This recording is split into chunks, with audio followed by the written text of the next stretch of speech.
The OKC Thunder defeated the Denver Nuggets 92-87 in game 4 of their second round matchup yesterday. I did see the whole entire game, and I have to say the Denver Nuggets blew a golden opportunity to win this series. Granted, if they had won yesterday, they're only up 3-1, but I believed if they went up 3-1, there's just no way OKC would be able to come back from that. And I felt that Denver blew their chance to put their throat on their necks, that they're going to be kicking themselves for this game for a while, just the way that they ended this game, how they failed to maintain their lead in this game. And I do think now, because they lost this game, that they will unfortunately lose a series. And I say this as a Spurs fan, so I can be neutral about both these teams, but I really wanted the Nuggets to win this series because I like watching Jokic play. So it's a damn shame that I don't think they'll win this series now. I think they're going to lose this in 6 or 7 games. So yeah, I felt they threw this away. But what I would say is that this game was a weird game to start. Like in the first quarter, Denver only had like 8 points while OKC had 17 points. So it was like a defensive slugfest where neither of these teams could really hit a shot. If you look at just the overall field goal percentage for both teams in this game, it's very low.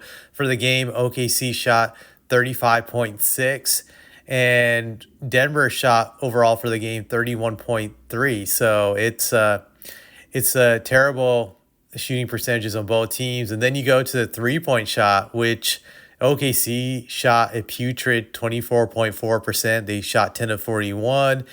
And the Nuggets were identical from 3-point range. They shot 11 of 45 for 24.4%. So neither team could really buy an easy bucket in this game. Like they both really struggled to get points. And it's just like another indictment, I had to say, against this 3-point chucking era. Like I've seen a lot of these playoff games where when teams can't hit their 3-point shots, they automatically lose. In this case, both teams couldn't hit the 3-point shot, so it didn't really matter in determining the winner. But to some degree, I think it did, because in this game, neither team could get easy buckets if their 3-point shot wasn't falling, or if they couldn't get a layup or a dunk.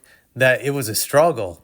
It was a complete struggle, and this has been the case all over the landscape of the NBA when it comes to these playoffs. That if they can't hit threes, or if they can't get layups or dunks, then whichever team is playing is screwed.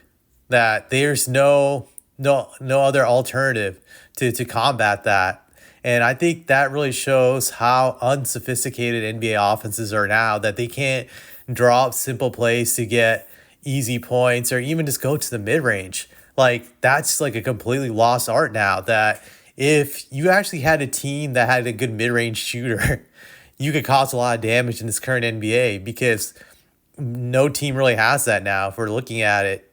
Like if you had a guy like even like a LaMarcus Aldridge, who was a great mid-range shooter, but people started to hate on during the mid 2010s when they started getting rid of the mid-range shot, saying that it was irrelevant because 3 is greater than 2, he would be very effective right now because he could consistently get you mid-range jump shots left and right from any part of the court.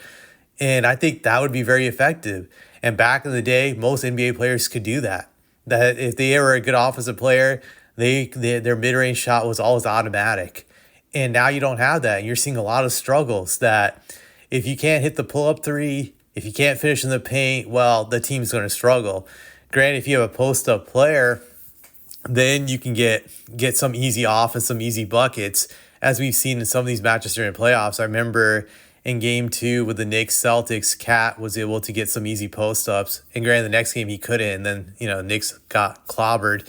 I felt in this series it's kind of been similar, that the Nuggets at times were able to get easy post-ups from Jokic early on in the series, but it's like now the Thunder have successfully taken that away from him.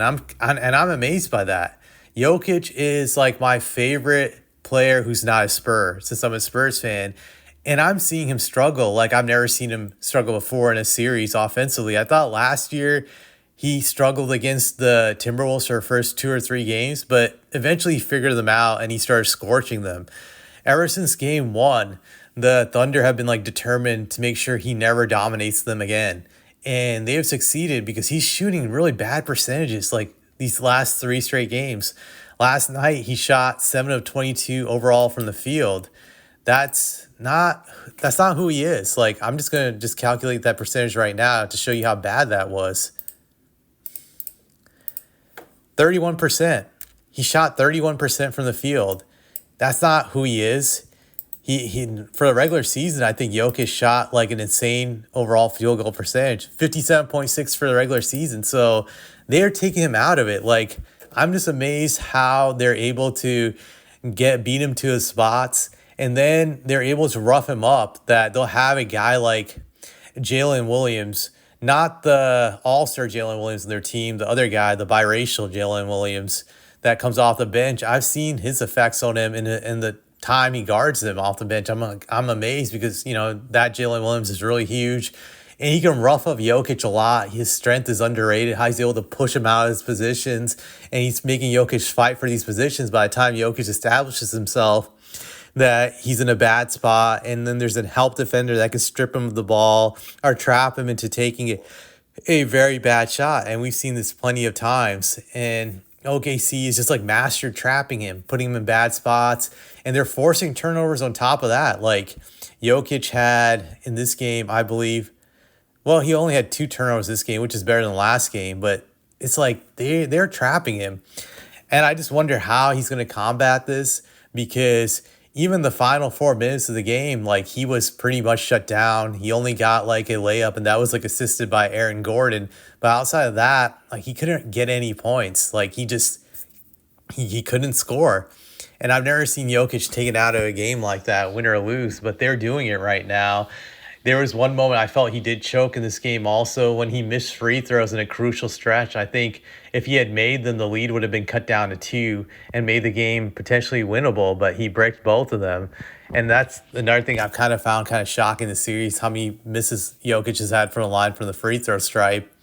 And his three-point shooting has been awful since like game 1. In this game, he shot 2 of 8 from 3.